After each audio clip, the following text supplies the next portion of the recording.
Good morning students. हम mass spectrometry का अध्ययन कर रहे थे और पिछले वीडियो में हम मास स्पेक्ट्रोमेट्री में जो प्लॉट मिलता है, जो ग्राफ मिलता है, उसके अंदर दो तरीके के पिक्स का हमने अध्ययन किया। एक तो वह पिक जिसकी इंटेंसिटी 100% होती है, उसको हमने बेस पिक कहा था, और एक वह पिक जिसका मोलिकुलर वेट इन m/z रेशियो मैक्सिमम कहूँ, या जो आयन का जो मास नंबर होता है वो ही, जो मॉलिक्यूल का मास नंबर होता है वो ही उस आयन का मास नंबर होता है। ऐसे पीक को हम मॉलिक्यूलर आयन पीक कह रहे थे। इसी के साथ हमने ये पढ़ा था कि ये जो पीक्स आती हैं, इनके पास में छोटी छोटी और पीक्स आती हैं, और ये जो पीक्स आती हैं ये आइसोटोप्स की वजह से आती हैं। तो इनसे रिलेटेड क्वेश्चन भी कई बार पूछे जाते हैं। आज हम ये पढ़ते हैं कि ये जो आइसोटोप पीक्स जो होती हैं, ये किस तरीके से इनको कैलकुलेट करते हैं, इनकी इंटेंसिटी कितनी रहती है, और इनसे रिलेटेड क्वेश्चंस एग्जाम में कैसे पुट होते हैं, इनका अध्ययन करते हैं।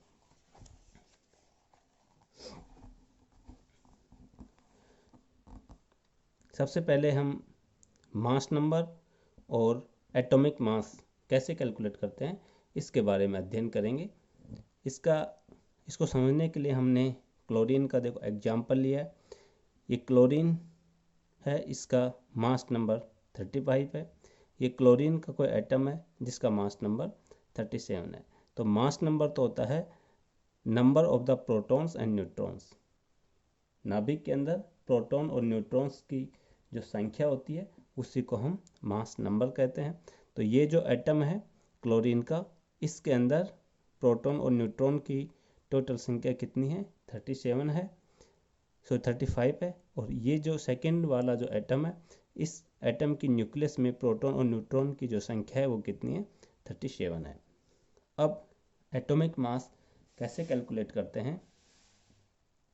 एटॉमिक मास कैलकुलेट करते हैं इनके रिलेटिव अबंडेंस के आधार पर।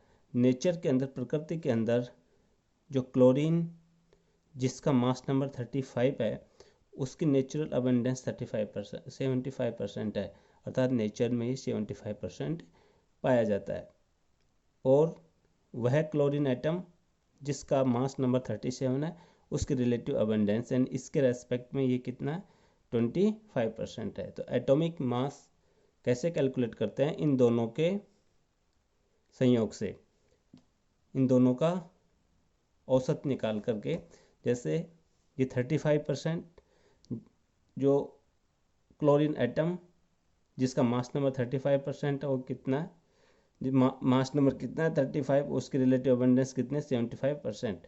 तो 35 इंटू में 75/100 प्लस वह क्लोरीन एटम जिसका मास नंबर कितना है? 37। रिलेटिव अबंडेंस कितनी है? 25%। तो 25/100।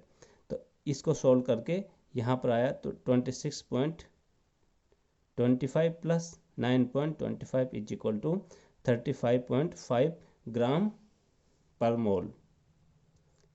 तो ये इसका क्या आ गया? मास, एटॉमिक मास। तो एटॉमिक मास किसी भी एटम का जब अपन कैलकुलेट करते हैं तो उसके आइसोटॉप्स की रिलेटिव अबंडेंस के आधार पर हम इसका एटॉमिक मास कैलकुलेट करते हैं। अब इनसे रिलेटेड क्वेश्चंस किस तरीके से पुट होते हैं एग्जाम्स में, उसको देखते हैं। हमने सबसे छोटा एग्जाम्पल लिया मीथेन CH4। इस मीथेन के लिए हमने M कैलकुलेट किया। M क्या है? इसका मास नंबर है। तो इस CH4 के अंदर कार्बन है और हाइड्रोजन है।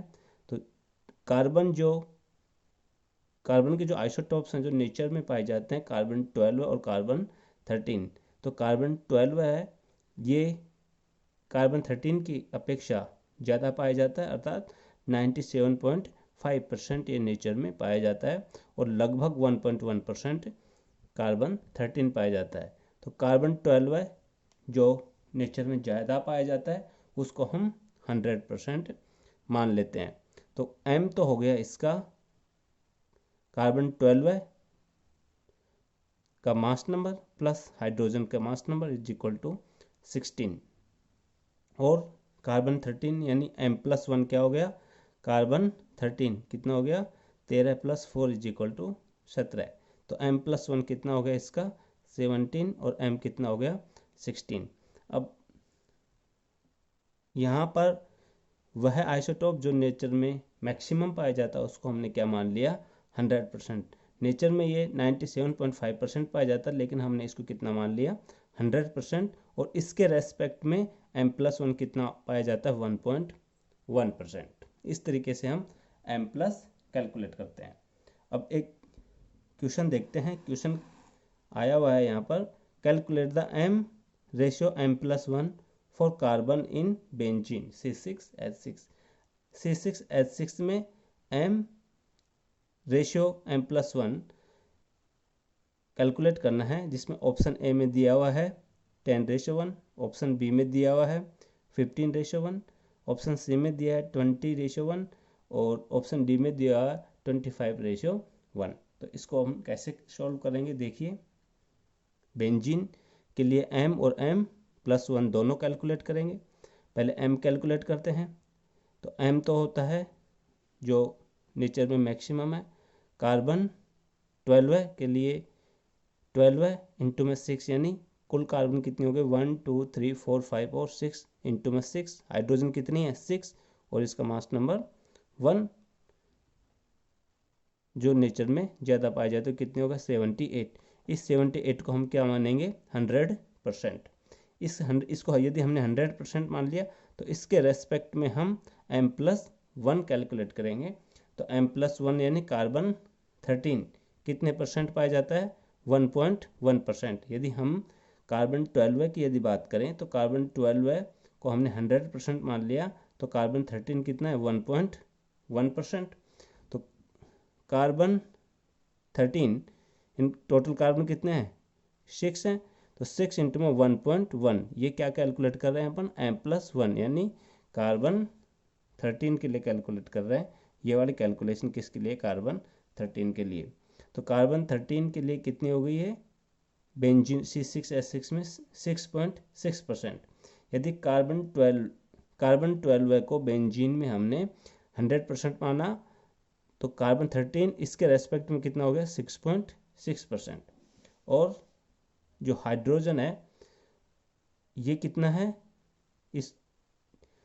इसको यानी कार्बन हाइड्रोजन जिसका मास नंबर 1 है उसको 100% यदि अपन ने माना तो जो ड्यूटेरियम है जिसका मास नंबर 2 है वो होता है 0.015%।